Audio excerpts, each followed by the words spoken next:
So, BIP of Bizarre Interest Productions, and with a new Beyblade season on the move, it's time to review Season 2, which has gotten a bit of a divisive reputation between people who think it was an improvement and people who just don't like it whatsoever.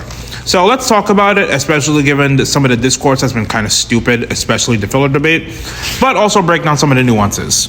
So, we are going to break this up into 4 arcs. Tenka, Shiraboshi Style, Origins, and a New Era, episodes 1 through 15. The Underground Road to the Star Battle, episodes 16 through 26. The Star Battles Custom Warfare, episodes 27 through 35. And The Road to the Star Battle's End, episodes 36 through 49. If you made it this far, type characterization is not filler in the comments below, and let's get started. One of the more questionable aspects of the season that I saw people criticizing was the fact that we were getting a lot of episodes that were based off things that didn't happen in the manga. And for that, I have to question, what is your problem again? The first 15 episodes did a good job setting up what was to come for the season, while also making sure it felt like a brand new start and building up the several plot lines. The first episode gives us more people what they wanted, with Bird actually being able to do well against Mako and win for at least one round, Pendragon's Dilemma, Exu being ambitionless, and Tenka spreading seeds in the background. We got King finally be able to debut Leon Crest when the manga only just showed that he had it, Tenka beating both King and Burn to come out, Shieru having to confront the fact that his mental state was not in the right place after losing to Bird, and the pressures of the team to the point Quinn's teachings and respecting Bird have to help him get back on the right track, Karuda and Iwawa, as well as Takumi trying to start up what Multi's securities got established. We have Tenka pushing Multi further, leading into the triple battle. And the triple battle arc is the culmination of all of this, so let me explain why it's not filler. Tenka is meant to be the lighter shade of black in comparison to her mother, manipulating and scheming everything behind the scenes. The triple battle she set up so she can prove her skills are worthy of making her a part of Persona, using Yggdrasil and Zuganik's rivalry in order to do so, which sets them on their character journeys after the Star Battle. So by the time Tenka is able to manipulate Persona into letting them join her, she's able to push everyone after defeating them, resulting in her crushing Multi's confidence and swaying her to go to her old mentor and the mangas to improve, while also showing she's using the team. But in order to properly be a part of the team, she needs to understand them, leading to her learning about Bird's backstory. Plus, if you want me to make a video about this soon, let me know. But the Bird saga kind of struggled with making compelling battle royales, so the triple battle allowed for a lot more variety, given we see Bird do well, but have to deal with Uni taking advantage of the triple battle, so Namos and Pan working together only for Multi to Uno reverse them, and Bird and King finally showing off the new bays against seasoned opponents, only for their rivalry to result in Tenka sniping them. This leads into Multi's origins with Mega Oka and the pseudo rivalry between mentor and student as Baycraft associates on opposing teams, and the answer to a question we've been wondering for a while. How on earth does King have funding to work in a zoo and get his blade upgraded? The rest of his family are also Baycrafters, trainers, and help out Multi on her confidence arc. And that leads into Tenka and Maiden learning more about Bird's backstory. The origin to him trying to become a pro by actually getting inspired by someone who was decent at Beyblade, but didn't want to go pro, but inspired Bird into doing so after Bird started to appreciate the sport and help him out with his issues. I know to one of my followers who wanted Tsubasa to come back, but sometimes you need those characters that are just there to set up the main lead. And I hope people are not seriously calling the protagonist's origin story a filler episode. I don't care what the wiki tells you. And with that breeder arc over, that leads us into arc 2. The Underground Road to the Star Battle, episodes 16 through 26. One of the hooks after Tenka battles Common X and meets Ginro was the possibility of this underground of pro and flake bladers that were low-key working behind the scenes to manipulate and take advantage of the Beyblade world and using the pro bladers for evil and more profits.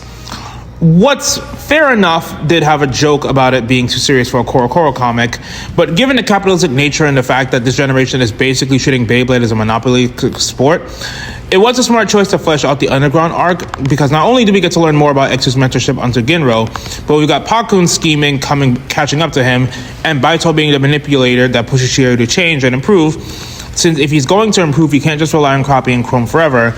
And while there is a debate on whether or not Shieru or Pakun should have been Shelter Drake, considering Shelter Drake was only made in the manga after Multi beat her sister, it's more of an improvement to give Shieru this arc and see him take on other pros to prove to Giganti and trust in Shigeru's fate that he is strong.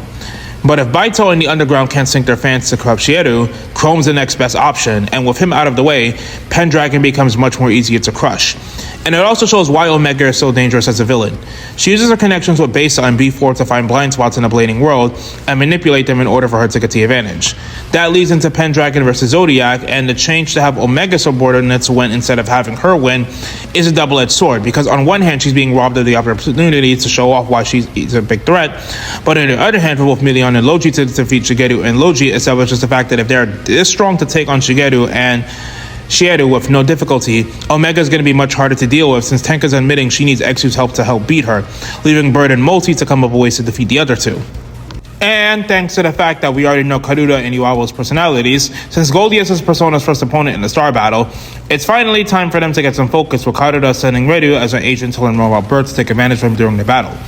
Remember, in the manga, Goldie just kind of showed up, Bird fought Karuda and she said Baytime shift, Tenka debuted Nightmare and was still on the team, and Tenka defeated Iwao kind of anticlimactically. So the anime setting them up earlier gives us the building blocks to their defeat as well as see why they're strong. First is Iwao going after Tsukumi out of Karuda's petty spite, Bird's growth neutralizing Karuda only for Garuda's gimmicks to have surpassed them, and Ryu's earlier mental manipulation throws him off, leading to Multi returning for the save. People question why Bird had to lose to them both, but A, Ghost Circle didn't even get a win in the manga and Ryu was just there, and B, it makes Multi's return, crushing the opponent who messed with Bird's win all the more satisfying, culminating in Tenka's apology to the rest of the team. When she realizes that all she wanted was to manipulate Multi and Bird, they turn out to be much stronger than she gave them credit for, and fully cements herself as part of the team, which is a good way to conclude the second arc, since in the manga, Exu just accepts her and the rest of the team just kind of warms up to her immediately. And wow, we finally get a combination of that growth after the first mission in the Star Battle as a team, minus Exu. And the Star Battle Custom Warfare episodes 27 to 35. And now we get to start the third arc.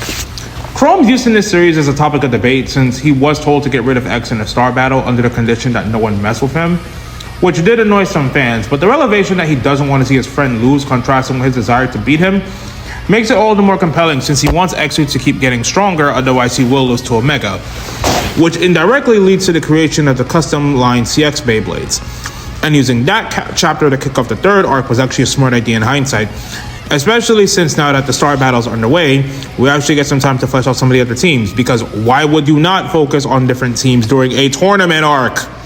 For example, Yggdrasil and Zuganik get customizations to promote and rival the fact that other people are having the arms race to customize and improve and make new Beyblades, which leads into Toguro getting some character development, Pakun manipulating Team Dreams and stage a battle between King and Queen with their teams, Takumi getting some focus and even gets to use that even without an upgrade, you can still improve in the world by sticking to your principles and just enhancing it. After already having a plotline in the background about him and his team going over to Solidus Tower to improve, only to get sniped out of the tournament. And while it sucks to see him losing out to John Bray's debut, we needed to see some teams get eliminated from the competition to show off the stakes, leading into Multi finally avenging her loss against her sister last season and an anime change involving actually kicking Pendragon out of the tournament. We also have Bird getting some build-up to master his own new Beyblade with the help of Mako and some of the other adults, even minor development for King's siblings after they help Multi out with her issues, and a fight between Yggdrasil and Goldius since both of them are not going to play a role in the rest of the show that much. That actually reminds us that these characters have fun interactions, and using Goldius to conclude the arc with Burn and Karuda by setting the stage for Misleaders and the final arc. And thus, the road to the Star Battle ends, episodes 36 through 49. The last 14 episodes of the show are not perfect, but it does set up a lot of good elements that they pay off or introduce concepts that could be explored in Season 3 if it's given the time to be fleshed out. The next 3 episodes, Burn vs. Chrome, Shigeru vs. Ginro, and Chrome and Shiedu all serve to write Pendragon out of the story, which was disappointing on one hand, but it leaves them open-ended for them to have a journey in the future. Chrome's heading into the underground and Burn realizes he can't save him. Shigeru also realizes she's in a slump and goes to Ginro for training, and Burn decides to help Shiedu train so Pendragon can go save the retired mentor. It's not just filler, but it's a shame that the season couldn't wrap up that plotline itself. Afterwards, we get Misleaders, all of whom get actual reasons to fight since Zodiac decimated them, with Yoko seeking out Pakun, who she both manipulates and motivates to live up to his true potential by making his own CX blade when the manga only hinted at it, with her dream to be as skilled as Queen one day, and with the change for both teams to make it with 100 stars, it makes the transition to it being more public with that much more sense, since all of them have a reason to fight Zodiac, each having a unique ability to make their opponents work for their win. And that leads us into the finals. Just before the big reveal, Logi intentionally weakening himself to fight Bird to ensure Persona would make it to the top, gave Bird much more of a personal reason to Zodiac, since one of the weaknesses is that we have a lot of information we had them was sprinkled in throughout the season, but at least with Million and Logi, we learned just enough to understand them more.